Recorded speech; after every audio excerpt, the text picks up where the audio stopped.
Perkenalkan, nama saya Adi. Saya akan berceritakan kisah horor saya ketika saya bekerja di sebuah provider seluler, tepatnya di tower. Kejadian ini saya alami pada tahun 2012. Pada saat itu saya diajak oleh teman untuk bekerja di tempat dia bekerja. Dan kebetulan pada saat itu saya sedang tidak ada pekerjaan, ya maka saya terimalah pekerjaan itu. Jadi saya jelaskan sedikit tentang pekerjaan ini. Biasanya saya melakukan pengecekan rutin, terus ada maintenance dan juga pemeliharaan jaringan. Jadi di mana dalam satu tim itu kita terdiri dari 2 orang, dan kita dalam satu tim itu menghandle untuk sekitar 50 tower. Nah, jadi untuk pekerjaan ini biasa kita akan melakukan maintenance ini ketika ada problem jaringan, ya. Untuk mempersingkat waktu, mungkin saya akan menceritakan di bagian-bagian di mana saya mengalami kejadian-kejadian yang horor menyeramkan pada saat saya bekerja malam di saat saya melakukan troubleshoot di tower-tower ini. Untuk kejadian yang pertama ini bisa kita katakan kita sedang melakukan maintenance di salah satu tower, sebut aja namanya tower A. Nah, jadi kejadiannya pada malam, enggak terlalu malam juga sih, ya kira-kira kita berangkat situ sore dan sampai di lokasi itu maghrib kira-kira. Pada waktu itu kita melakukan kalau waktu itu ada kejadian mati lampu dan kita harus mewajib backup dengan genset. Nah, jadi pada saat itu kondisi di area itu sedang hujan. Nggak terlalu hujan sih, gimana ya, kayak seperti gerimis-gerimis gitu. Nah, kondisinya di belakang tower kita itu ada satu pohon duren dan di sebelah kanannya ada satu rumah kosong. Jadi ketika kita sedang melakukan backup genset dan mengerjakan apalah gitu kan, pengerjaan untuk maintenance, nggak selang berapa lama itu kedengeran nih sebenarnya gini, iseng-iseng doang nih ngelihat ke arah pohon duren itu, kayak ada yang janggal gitu ya. Pokoknya udah nggak enak deh perasaan pas kita ngelihat ke arah pohon duren. Ya udahlah, kita cuekin aja, kita kerja sambil backup genset sampai ini kita backup genset kira-kira sampai lampu hidup lagi, ya kan.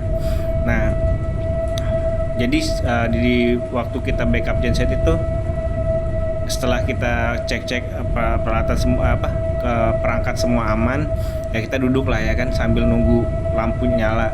Nah, di tengah kita backup genset itu iseng nih kita ngobrol-ngobrol. Terus saya sambil iseng-iseng lihat ke arah pohon duren itu. Di situ kondisinya kan gelap ya, maghrib, udah lewat maghrib lah ya, udah azan udah lewat azan. Itu kondisi gelap banget tuh, karena nggak ada pencahayaan sama sekali kan, kondisi mati lampu. Nah, jadi di sini saya dengar nih ada kayak suara nenek-nenek gitu di rumah yang di sampingnya pohon duren ini.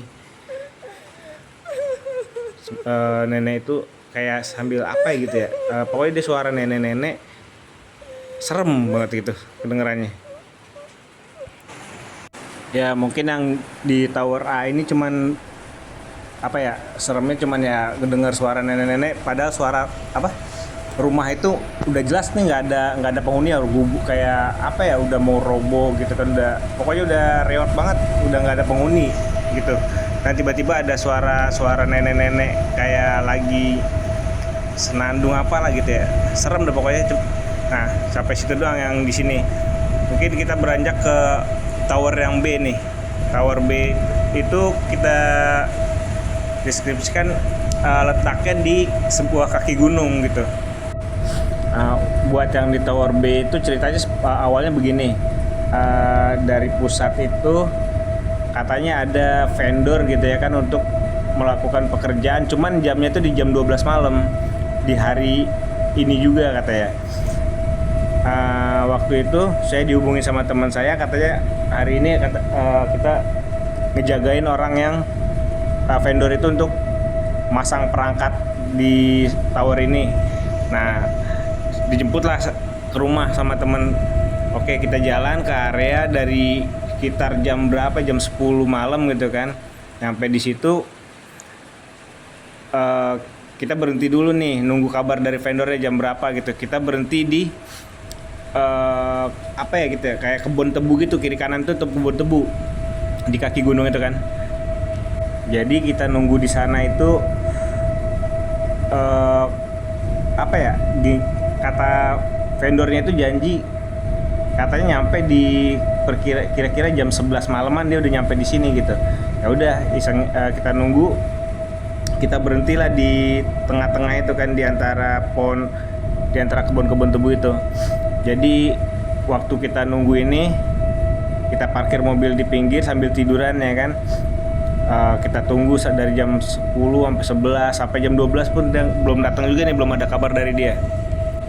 Ya udahlah ya, kita nunggu di mobil sambil tiduran. Saya bilang sama temen nih,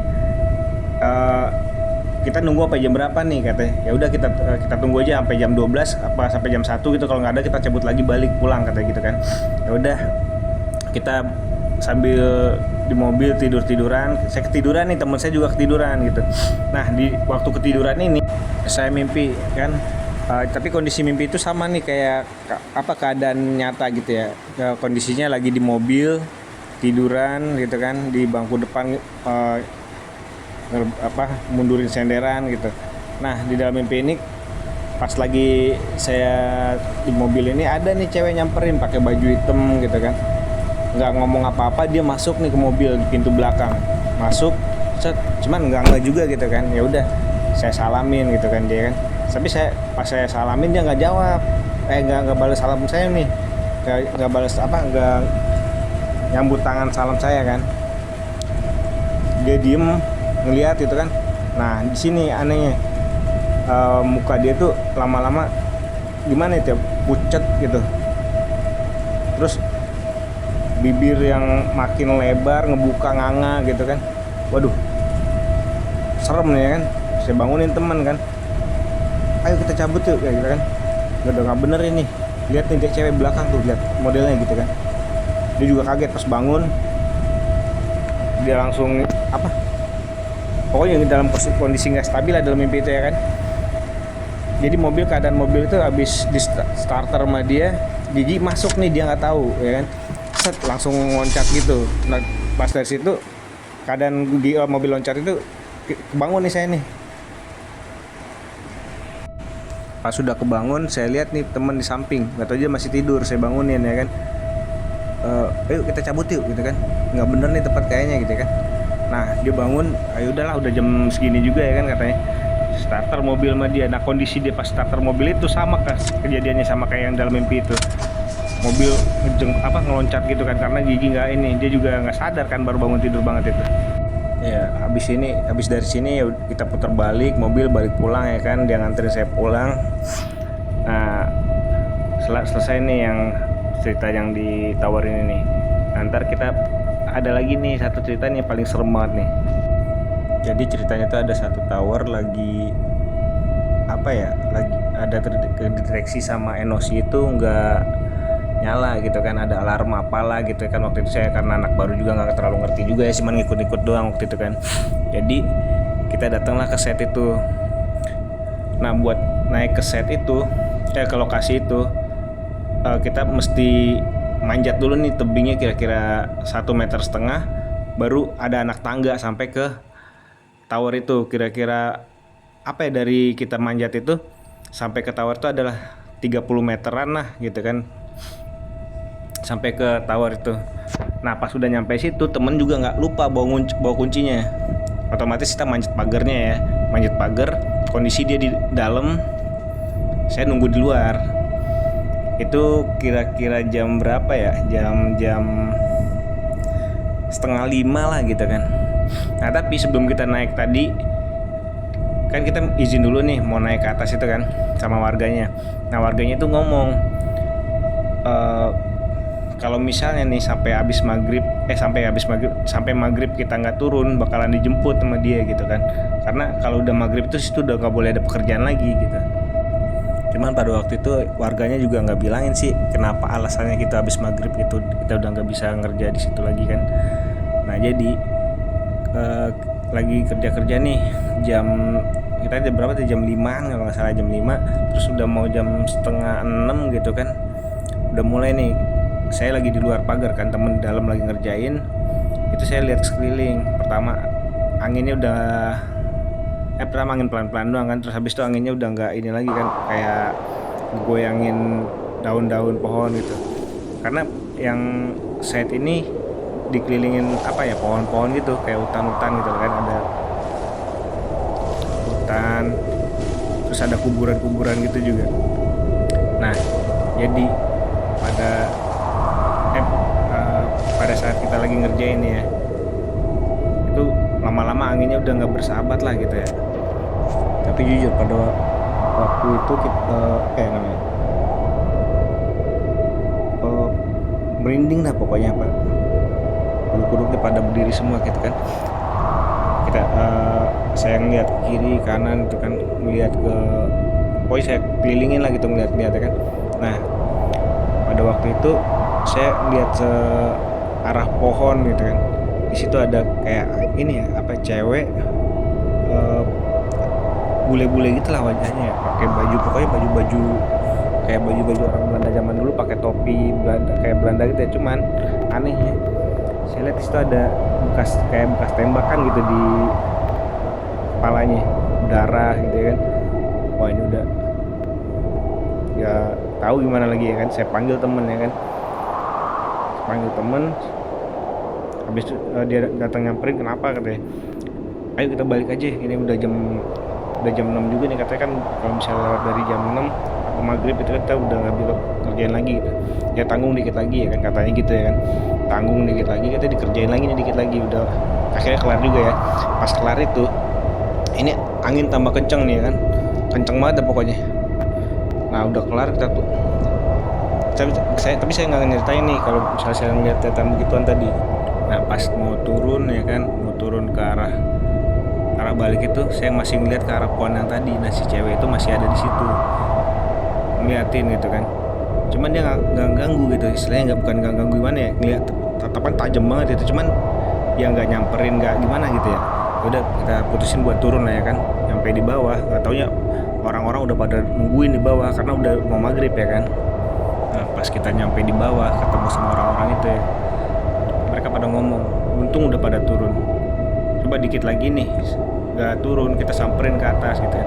Lah emang kenapa Pak gitu, saya bilang ke bapaknya itu kan, yang warga itu yang ini, enggak, soalnya dari orang yang sebelumnya juga ngerjain di sini udah banyak kejadian gitu ya, ngeliat apa gitu segala macam, pokoknya udah nggak bersahabat kalau di sini gitu katanya.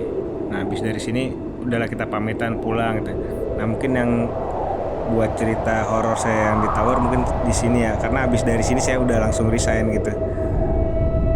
Tapi masih banyak sih cerita-cerita horor yang lain, nanti kita bakalan cerita lagi deh di video-video berikutnya.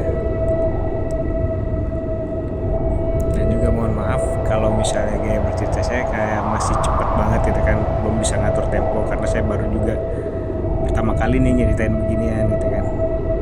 Ya udah pengen diceritain dari lama, cuman nggak tahu gimana cara ceritanya. Jadi saya baru coba nyeritain di sini. Ya mungkin ceritanya sampai di sini dulu. Assalamualaikum warahmatullahi wabarakatuh.